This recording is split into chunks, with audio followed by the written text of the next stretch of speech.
In my childhood, I didn't have many close friends, just acquaintances for fishing or sports. It wasn't until university that I made real friends. Grant and I bonded over rugby, not academics. He played as a lock and I was a flanker. Our friendship started during a game that escalated into a fight when I stepped in to defend him. Afterward, we got drunk and wrote ourselves off, marking the beginning of a close friendship. After university, I took a job in Wellington as a civil servant while Grant went to South Africa, making a breakthrough in diamond mining. We were opposites. He was ambitious while I was more laid back. I met Ashley, my future wife, at a rugby club awards ceremony, and we quickly got married. We settled in Lyle Bay, where our children Sylvia and Clive were born. Grant returned from South Africa with his fiancée Sepia. While they searched for a home, they stayed with us and Saskia and Ashley became close friends. Grant bought an engineering business and turned it into a success. When we decided to add an extension to our house, Grant eagerly helped and we worked together, strengthening our friendship. Grant eventually sold his business and returned to mining in Australia, which strained his marriage. Saskia spent a lot of time at our house, upset over his long absences. When he finally returned, he surprised everyone by wanting to become a winemaker. He convinced Saskia, and they moved to central Otago to start a vineyard, despite the region's lack of winemaking history. Grant invited me to help with the construction of his house. After a family discussion, we packed up for a 6-week holiday to help him build. It was hard work, but also fun.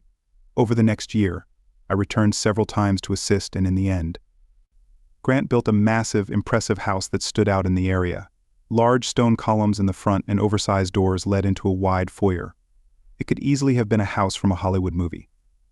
Grant's plan wasn't just to create a successful vineyard. He wanted a family home where guests could stay, tour the vineyards, and experience winemaking for a couple of years. We lost touch while he built his business. We were busy raising our kids and Ashley went back to work. We reconnected when our daughter Sylvia left for university, with Saskia helping take care of her at my 50th birthday. Grant and Saskia visited and we started spending more time together. Saskia loved driving her Triumph Spitfire recklessly. Sadly, one day while speeding on country roads, she had a fatal accident. Grant was devastated when he called us with the news. We flew to him immediately. Ashley tried to comfort him while I sat with him getting drunk. The next day, Ashley managed everything for the flood of visitors, offering condolences. After the funeral, Grant became withdrawn. We convinced him to stay with us in Wellington. He was a shadow of himself, and as much as we loved him, it became exhausting to take care of him. Finally, one day he decided to go back to the vineyard, saying, "If I stay any longer, I'll go crazy." We were relieved when he left a month later. We visited him. His house was a mess and Ashley and I cleaned. While Grant disappeared, busy with vineyard work, he seemed distant and Ashley worried. Eventually we found out he had been diagnosed with a brain tumor and only had 6 months to live. He refused to stay with us, determined to finish the vineyard. We visited again, trying to convince him to return with us, but he refused. Ashley was heartbroken, saying he needs help. At dinner that night, we unsuccessfully tried to convince him to come back home with us, but he refused, and no amount of persuasion or arguing could change his mind. The next day I went on a tour of the vineyard with Grant, as he pointed out all the improvements and changes. I had a moment to speak with his foreman, and it was clear that he was the one running everything and managing the place, while Grant, despite his good intentions, was just getting in the way. The flight home was quiet except for Ashley saying, "Darling, we can't just leave him like this. He can't take care of himself and he's going to harm himself." Well, he seems to be managing. There's nothing we can do unless we can prove he's not in his right mind. But he's not crazy. Darling, he needs help. I was puzzled by where this was going. Sweetheart, it's his life. We just have to be there for him when he needs us. That's nonsense. She snapped angrily. He needs us now. I don't understand you. He's your best friend. For God's sake, he needs you and we need to find a way to help. She leaned back in her seat and crossed her arms tightly over her chest, just like she always did when she was angry from experience. I knew it was best not to say anything in such situations. On Tuesday evening, I came home to find that Ashley had prepared a large dinner, and that night we made passionate love, after which she pressed her warm body tightly against mine. Wednesday night was a repeat, except this time we made love twice and afterward she was very tender. Thursday evening, another session. Damn 3 nights in a row. It had been a long time since we were this in love. On Friday night there was yet another big dinner, and in bed Ashley exhausted both of us with her passion and only after Rem embraced did I get the shock, Rob. I want us to take some time off and stay with Grant to help him. Damn, he only has a few months left. I talked to my management, and they agreed to give me 6 months off. I don't have that many vacation days, so I'll have to take 1 month. Unpaid, stunned, and confused. I asked what God Ashley was, all the sex because of this. She smirked with a wicked little smile. Shouldn't I have done that? Rob, he's our best friend and you've seen how he is. He can't take care of himself and he has no one else to lean on. Darling, it's the right thing to do. We have to help. She pressed closer to me. Come on, my love. You know, it's the right thing. You've got a long vacation and we can do this. Ashley, there are government agencies and services for this. If they can't help, I'm sure he could afford a 24-hour caregiver. Let me talk to him a bit and I'm sure we can figure something out. Shaking her head, she kissed my bare shoulder. Come on, that wouldn't be right, would it? I don't want some stranger taking care of him when we can do it ourselves. What would Scipia say? No, Rob, this is our responsibility. Ash, I can't. We have too much going on at work. They're prepping me for a promotion, and if I leave now, I'll get fired. Oh, for God's sake, we don't need the money.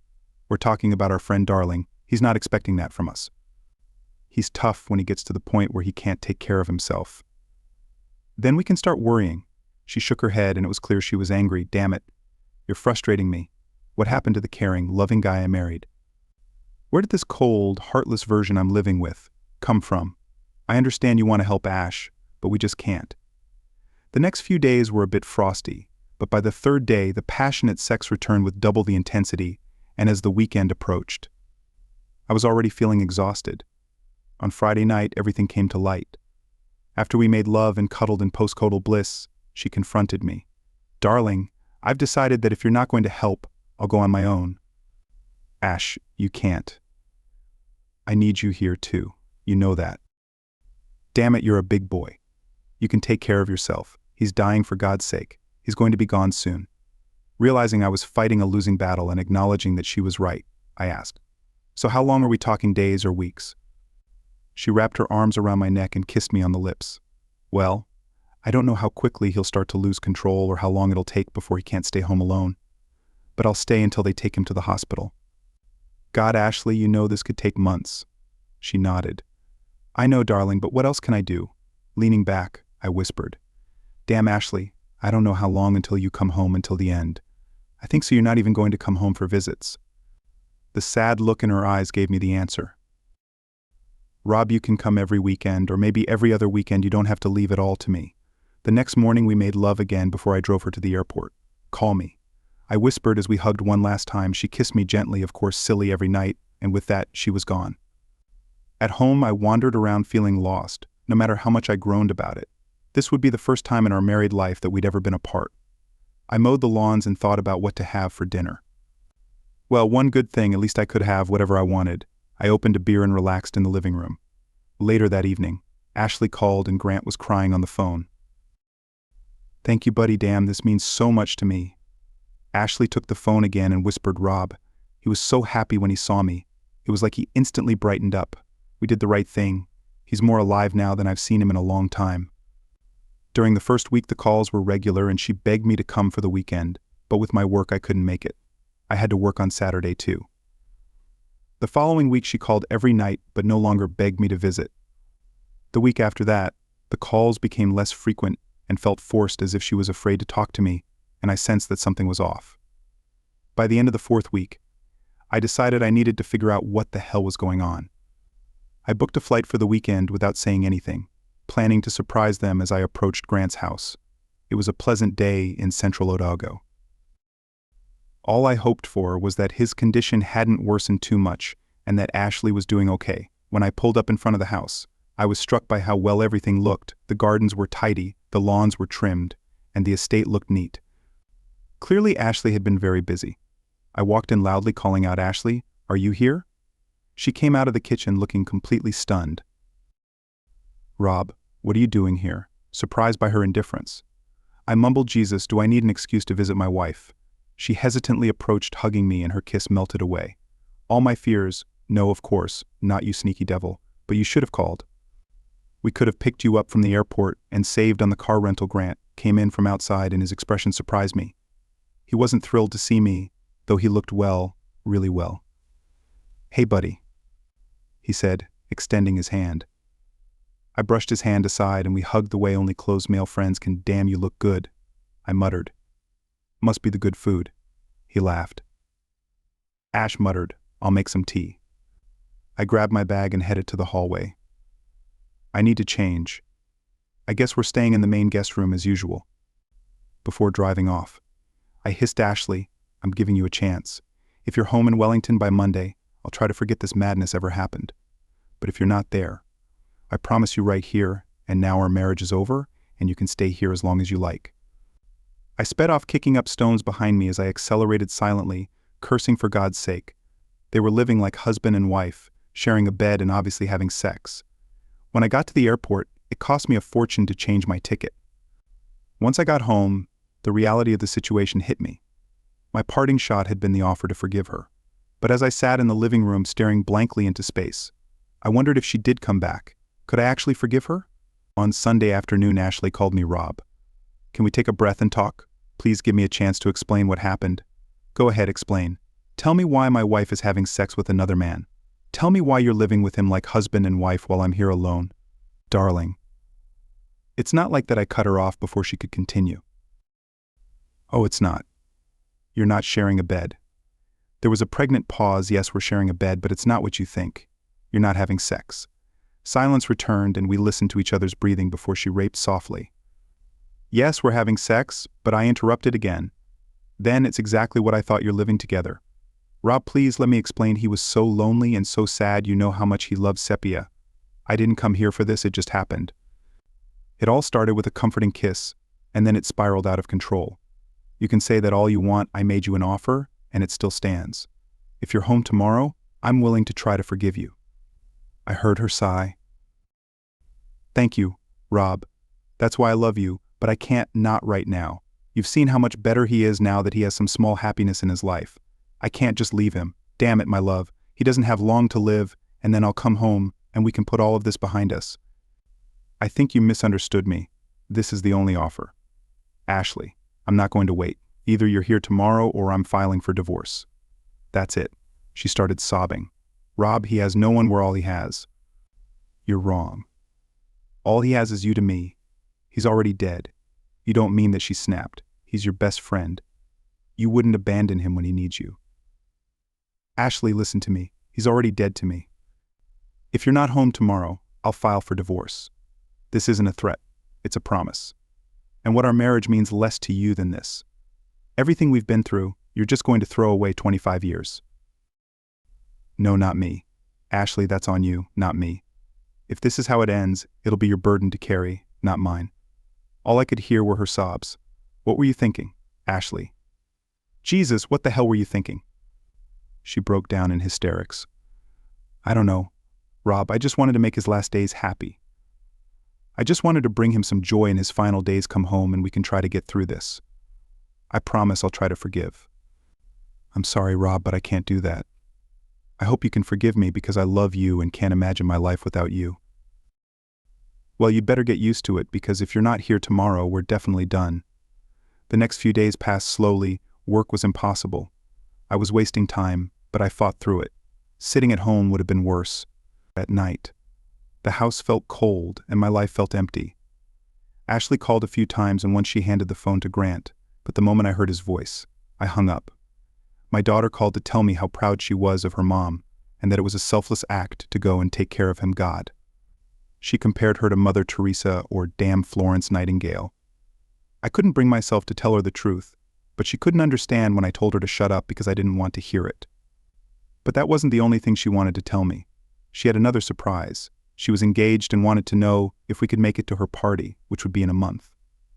Of course I agreed and offered to pay, which made her very happy.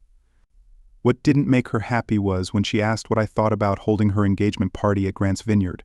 Her damn mother must have already spoken to her and made the suggestion, which I immediately rejected. "Sylvie, the answer is no. I'll find somewhere better." She seemed confused. "Why, Dad, what could be better? It would be perfect."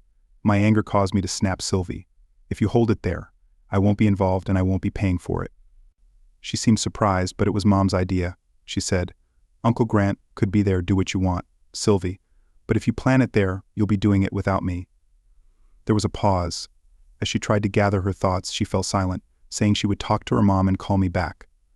Sure enough, less than an hour later, Ashley called. "Darling, Sylvie just told me something silly about you not wanting to have the engagement party here." "That's right," I spat back. She sighed. "Darling, please don't be so difficult. It makes sense to have the party here. Grant is getting worse, and he won't be able to travel. Please, I'm begging you, don't make this harder than it has to be." "What the hell? Ashley, I stand by my decision. If she wants to listen to you, I won't be there and I won't pay for it." "Darling, Grant has already offered to pay as his gift. If we have it here, it won't cost a cent." "Sorry, but if you want me to be there, he won't be, and he won't be paying for my daughter's engagement party. Tell him to get lost." Thankfully, after many phone calls, my daughter realized something was going on and reluctantly agreed to have the party elsewhere, through an old rugby contact. I managed to find a venue in Hanmer Springs. Sylvie was just as happy as I was when I told her the news. It will be expensive, but I didn't care that it was also the push I needed to start the divorce process. 2 weeks later, the divorce papers were finalized and filed with the court. They were then waiting for Ashley's response as the papers had been sent to her by registered mail. If she didn't contest it, all she needed to do was sign and return them, and the documents would be submitted to the court. What the hell? That's all I heard when I picked up the phone. "Hello, Ashley, nice to hear your voice." "Rob, what the hell is going on?" "It's simple, Ashley. I assume you're talking about the divorce. If you sign the papers and send them back, we can file for divorce, and it'll be finalized in 6 months. "Rob, no, do I have to beg? Please don't do this. We can work through this once I come home. You'll see that all of this is nonsense."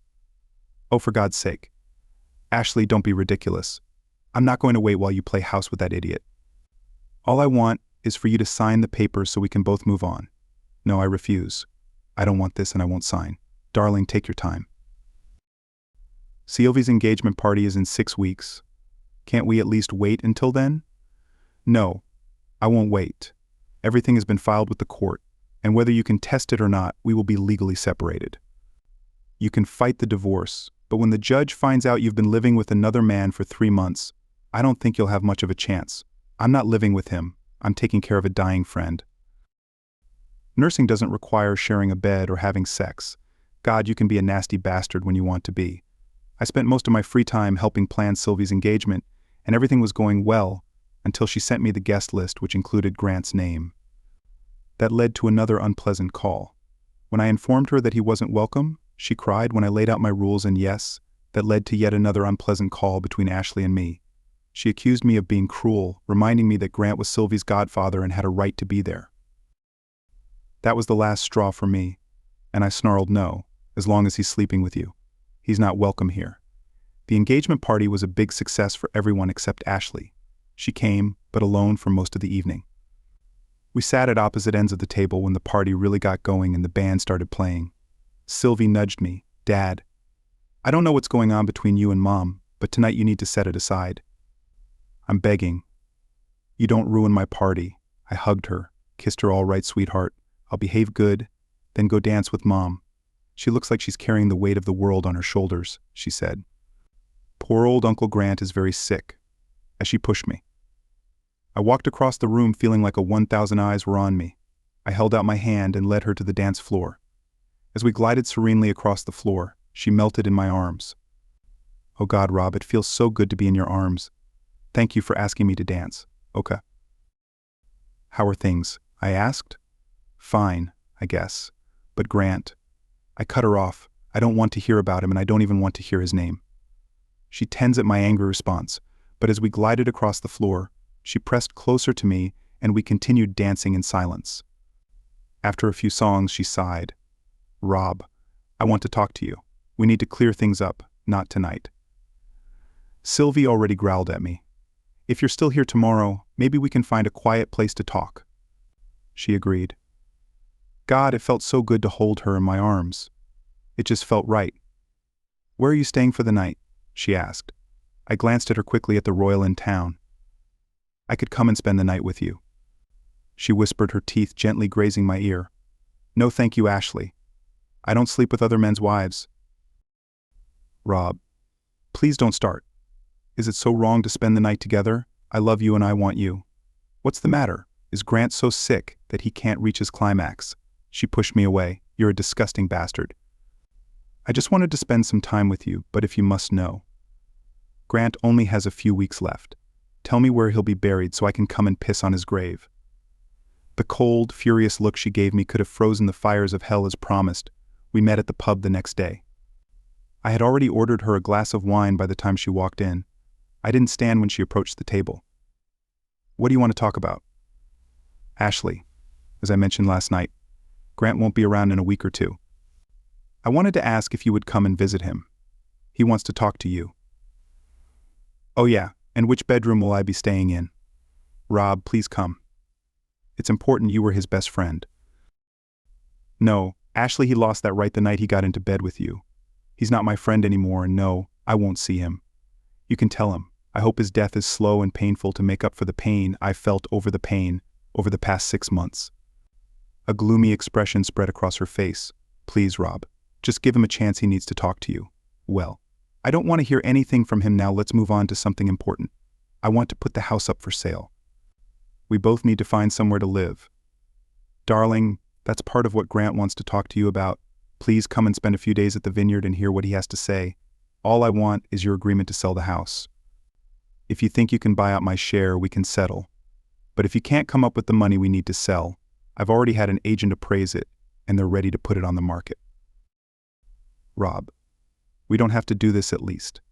Give me a chance to make things right. Give me the opportunity to change your mind. We can't do that if we're living apart. Sorry, Ashley. But I gave you a chance and you turned your back on it. You know, I couldn't leave him like that. Darling, he had a smile on his face, enjoying his final days, and he'll be gone soon. Just give us a chance. Let me try if I can't change your mind or if you find you can't forgive me. At least we can say we tried, but it seems like you've already given up on me, clenching my teeth. I muttered, should I sell the house or do you want to keep it for yourself? Irritated, she slammed her hands on the table, drawing startled looks from across the room. Sell the damn thing. If you're so ready to end everything, then sell it. I nodded fine. I'll tell the agents we're working with and send you the paperwork. As the tears started to fall, she sniffed. Do you still love me? Our marriage was so beautiful and I never doubted your love. Even through all of this, I always thought you still loved me. I love you and I probably always will. But you chose to give that love to another man. I'm sorry. Ashley, but it's up to you. Why can't we fight for our marriage? If you love me like you say, why can't we at least try? Her hand squeezed mine tighter. Please. Rob, think about the kids. What will they say? What will we tell them? I don't know about you, but I'll tell them the truth. She dropped my hand like a hot potato. No, Rob, please don't do that. They'll hate me. I'm not going to lie for you. Ashley, you dug this hole and now you're in it. I was surprised at how quickly the house sold, but I got another shock. Clive came to help me move into the new house, and he surprised me by bringing his girlfriend, Alicia, a very pretty young woman. We had a great weekend swimming and barbecuing. I was truly amazed by his choice of girlfriend, unlike some of the stuck-up girls he used to hang out with. She was very sweet, intelligent, and we had some really nice conversations in my situation. There are 2 ways you can go complain about life and become bitter and resentful or keep moving forward. I chose the latter, focusing on living a good life. Working from a spare bedroom, I started building my business as a consulting engineer. Finding work was fairly easy. I wasn't the only government-employed engineer who had been let go, and that created a gap. I was happy to fill up more than double my previous salary. Within a month, I had more work than I could handle. Life began to feel lighter, and the overwhelming anger faded away that a persistent knock on the front door pulled me away from the rugby game I was watching on TV when I opened it. There stood Ashley, looking more radiant and beautiful than I remembered. Can I come in? She asked that I open the door wider. I was drinking a beer and watching the game with sandwiches for dinner. What do you want? Ashley, I want to talk to see if we can get past all the anger and bitterness. Rob, I still love you and want to be in your life. Looking into her deep green eyes. All I could see was pain. I don't think so. Ash, I gave you a chance for redemption once and you turned me down. What was I supposed to do? He was dying. Our best friend in the world was dying. I thought that once you calmed down, you'd see that it was nothing, that we could get through it. God. If you had stayed there with me from the start like I asked, none of this would have happened. Yes, and if you had stayed with me like I asked, none of this would have happened either. She sighed. Rob, he was our friend. That just makes it worse. Why can't you understand that, for God's sake? How would you feel if I ran off with your sister and had a 6-month affair with her? How would you take that, darling? I know it was wrong. I'm not defending myself, that I see the pain in your eyes. I hurt you and I'm sorry, but we could put it all behind us. We could go back to the way things were. Just give me a chance and I'll prove it to you. I'll do anything to make it right. Tears rolled down her beautiful cheeks and I took a tissue and wiped her eyes. Ash, I'm not sure I can do that. I'm only just starting to get my life back in order. We should just keep moving forward. No. Please let me show you what you could lose. We could try again and see if we can make it work, and if not, what do we have to lose? Leaning back on the couch, I sighed. Ash, I can't do it. I really can't. She pounced on me like a tiger on a wounded gazelle, her arms wrapping around my neck and her lips locked onto mine in a deep, passionate kiss. It was wild and passionate, and it was over in just a few short minutes. All my arguments disappeared and we lay side by side, her head resting on my shoulder. See, darling, we can do this. I'll make you forget. I asked hesitantly. Okay, and how do you think this is going to work? Propping herself up on her elbow, she smiled. My love, this is what Grant wanted to talk to you about before he died. He wanted you to take the vineyard for yourself. God, you helped him build it and you love it. Wouldn't that be perfect? I was stunned by her remark and by how she brought up his name. No. Actually, that would be far from perfect. Grant is dead and buried, and that's exactly how I like it. I told you I would never set foot on that place again, and I damn well meant it. If you're being honest, then this is what our life will be. I've started building a really good client base, and my consulting business is doing very well. I'm willing to give it a try, but I'm making no promises. She rolled onto her back, staring at the ceiling. My love, it was his dying wish for you to take it all over. It was supposed to be his gift to us. The answer is no. I don't want his money or his house. I could hear her sobbing as she tried to hold back her tears. You're not even going to think about it. Are you no chance? Ash, if you're serious about trying again, I'm willing, but it will be a fresh start, a new home, new friends and new jobs. Morning came too quickly. I liked having her warm body pressed against mine. When I opened my eyes, she was already awake, but just lying there, staring at the ceiling. I looked at her and asked, so, what have we decided? She nodded slowly. Rob, I want this more than anything. I want us to be husband and wife again, and if that means living here, then that's what we'll do. We sealed it with a kiss. I threw off the blankets. Good. Let's go for a walk on the beach. It was a beautiful, bright, sunny morning, and we walked alone on the beach, with the gentle waves crashing against the shore, serenading us. The weekend flew by in an instant. Ashley flew back to Otago to collect her things, and I returned to work. She came back on Wednesday with much less luggage than I had expected. It wasn't easy, it was tense, and we were living on edge, both of us being careful with our words. Although Ashley was living with me, she was still deeply involved in helping manage the vineyard. Didn't want anything to do with it. He was happy when his father left half of it to Ashley.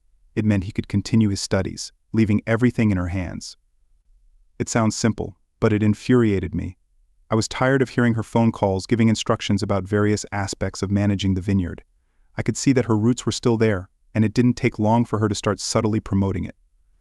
The opportunity to bring me back there was presented by Sylvie, whose wedding was approaching. Ashley decided to hold it at the vineyard, and this sparked our first argument when she mentioned it. I flinched and quickly objected. No way. Ash, that's not happening. Darling, don't rush to judgment. It will save us a fortune. We all love that place, especially Sylvie. She adores it. She doesn't know it. She hasn't been there in years, and she had nothing to do with Scipia. Rob. She came and stayed with Grant and me before he died. She adored him. They were close, and she loves the vineyard. What? I growled. She stayed there with you, and Grant. She nodded slowly, unable to meet my gaze. So where did you sleep? When she was there, she reached out and grabbed my hand. Darling, she already knew I was sleeping with Grant. I pulled my hand away. God, could you humiliate me anymore, for God's sake? Ash, with our daughter under the same roof, damn. Rob, she already knew there was no point in lying. So what the hell? When I told her she already knew, darling, she was just upset. She didn't want us to split up yet. She was fine with seeing her mother sleep with another guy. Damn it, let me tell you this. The damn wedding is not happening there. I don't care how much you scream and shout. It's not, damn it. Rob, you're overreacting. Grant is dead, and the house belongs to us, and it's free. It would be fantastic. No way in hell. I told you I'd never set foot there again. I'll start looking for another venue. You'll break her heart if you do that. Yeah, so be it. I don't care. Think about it. Rob, you could lose your daughter forever. Do you think it's worth it? Simply put, the answer is yes. I'm not backing down. This prompted her to start her campaign first. It was sex, lots of it, while Sylvie tried to change my mind with tears and guilt that Ashley fueled with more sex. When that didn't work, she sided with Sylvie and launched a full-on offensive. But I didn't give in slowly. But surely Sylvie came around to my reasoning. I think Clive may have pushed her in that direction as well in the end. We had the wedding in Marlborough Sounds, and it was incredible. Even Ashley couldn't find fault with it. She tried to pay for it with the money Grant had left, but I angrily refused, and to her credit, Ashley didn't push the issue. After the wedding, everything returned to a normal level, except that I had more work than ever. Ashley became anxious. I suppose she thought I would adopt her way of thinking and move there.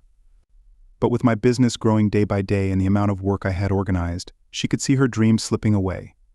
Eventually she realized it just wasn't going to happen. We tried. We really did, but our hearts were never fully in it. It wasn't the same as before. I think we both even felt the love we shared, but we couldn't make it work. She wanted to live on the vineyard, but since her dream involved me, it didn't happen. 0.1 evening. I came home from work late and found her packing her things. When my arrival interrupted her, she whispered, "I'm sorry, Rob, but this isn't working." I shrugged. I agree, I guess it's not. She flew out the next day, and I'd like to say I missed her, but the truth was that the tension was gone. I could breathe and not worry about saying the wrong thing. Yes. I no longer had the sex and intimacy or the warm body to cuddle with. At night I pushed her out of my mind. She called occasionally, but in all respects she was already gone. I focused on the house, I added. Another project with a huge veranda to maximize the ocean view. I hired an office assistant, a single mother who lived up the road. She had a 14-year-old son. Her husband had left 6 years ago, abandoning her with the child, and she had been struggling ever since. She turned out to be a great asset in the office, although I didn't need her full-time. I could tell she needed the money, so I hired her full-time to give her a stable income. When Rain had to work late, her son Alec would spend time at my house, and we developed a bit of a relationship. He wasn't dumb, but he struggled in school, so when I saw him doing his homework, I started helping him, tutoring him. Rain offered to work overtime for free in exchange for the tutoring, but I was just happy to help. Ruin was a very attractive woman, 15 years younger than me, so I didn't see any chance of a romantic relationship. I figured there was no way she'd be interested in an old guy like me, especially since I become a bit of a workaholic. But I was wrong one evening. After she worked late and I had helped Alec with some math, I asked if they'd like to stay for dinner. That dinner soon became a regular thing, with all of us taking turns cooking. It wasn't a sudden explosion, but rather a gradual progression. One evening, Alec was away at a friend's house, but Ruin stayed for dinner anyway, and we had a few drinks sitting together on the lounge chair watching. The ocean turned into kissing, and that led to sex, a beautiful, passionate session of very heated love, making Ruin and I became a couple. Clive, my son, was the first to meet her when he and his girlfriend Alicia came for the Queen's birthday weekend. They didn't just visit, they came to announce their engagement. It was a fun weekend. The weather was amazing and Clive and Alicia got along great with Rain. They loved the house and the renovations blew them away. While we were having dinner during the barbecue, Alicia asked, "Could we have the wedding here?" I laughed. Of course it would be absolutely perfect. She hugged me. "Thank you, my parents don't have a lot of money and I know they've been worrying about how they can afford to pay for our wedding." Nonsense. Alicia, it would be an honor to host it. Clive hugged me tightly, thanks. Dad, is it okay if Mom comes? Ashley wasn't impressed when Clive broke the news to her.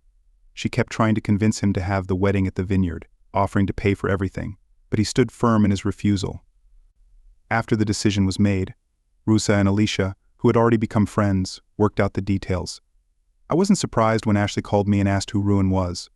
When I told her she was my girlfriend, she became very quiet and thoughtful before starting to complain. "Rob, she's cut me out of everything. I want to help. But every time I talk to Clive, he says Ruin has already taken care of it. I have nothing to do well. Then just relax. Come and enjoy yourself. He's my son Rob and I want to help. Just talk to him, let me help or pay for something. After promising to talk to Clive, I hung up and felt her pain. The relationship between Clive and Ashley was strained and I felt sorry for her. When I talked to him, Clive promised to figure something out. It was harder with Ruin. She threw herself into everything relentlessly and seemed a bit puzzled when I asked her to include Ashley. She didn't argue with me, but it was clear that she wasn't thrilled about it. The wedding weekend arrived and Ashley showed up with Sylvie and her husband. They came together and stayed at the same hotel. It felt like a battalion lining up for battle. Resin on her part had spent hours preparing for their arrival and I have to say she looked incredibly sexy when I introduced them. The tension was palpable and the claws were out. It was obvious they weren't going to be friends, let alone get along. Sylvie, of course, sided with her mother. The peacekeepers were Clive and Alicia. As their relationship with Ruin had already solidified after Ashley arrived, the first evening was rather enjoyable for me. I had offered for her to stay at my place, but she chose to book a hotel instead. When I gave the tour, showing off the new extension and improvements, she entered the master bedroom. I heard her take a deep breath and I couldn't tell if it was because of the stunning view of the coastline or the fact that there were clothes, mostly Ruzin's lingerie scattered around. Although the bed was made, I saw Ashley flinch, her eyes glued to the sexy black negligee lying on the bed. Yes, it was definitely not something she wanted to see. Ashley hurried quickly out of the room after the wedding when Clive and Sylvie had left. I arranged for Ashley to come over for dinner. We had things to discuss. We had a quick meal on the veranda and it was a perfect evening, the sun setting over the horizon, no wind, just a beautiful, peaceful night after dinner. She stared at me with a cold gaze. I guess this makes it final. You're not coming back to the vineyard, are you? I laughed. No. Ash and I never planned to.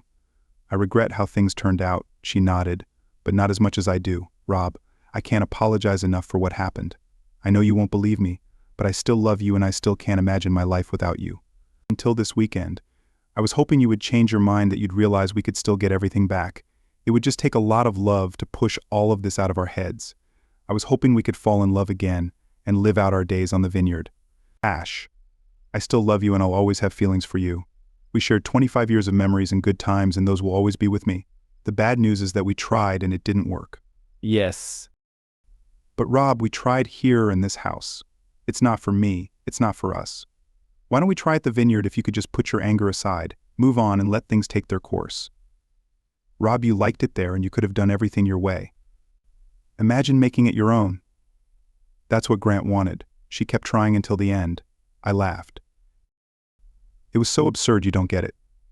Ash, I don't care about Grant. He was dead to me long before he was buried. But why? Why can't we just try? I've moved on.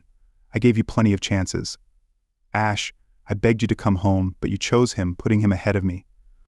Now I have someone in my life and she means a lot to me. That weekend when I came there, if we had left together we might have made it through this, but not now. Rob, it was just sex. Just 6 months out of our lives, we could spend the rest of it together. We could grow old together. It wasn't just sex. Ashley, it was the lies. If I hadn't come that weekend, I never would have known. You would have kept me in the dark. I didn't want to hurt you. God, I thought about how to tell you, and Grant begged me to confess. But I didn't want to cause you pain. Well, you were wrong. Sorry. Ashley, but it's over. I have a letter from Grant. Can I give it to you? He wanted you to read it. Tear it up. Ashley, I'll keep it, and I hope that one day you'll be able to forgive us. When you're ready, I'll bring it to you. Keep it to yourself. I don't need it. I'm sorry for everything. Rob, I love you a little too late. Ash, I wish you the best in life. Thank you for listening until the end. See you in the next episode of English Epic. Take care of yourself and your loved ones. Goodbye.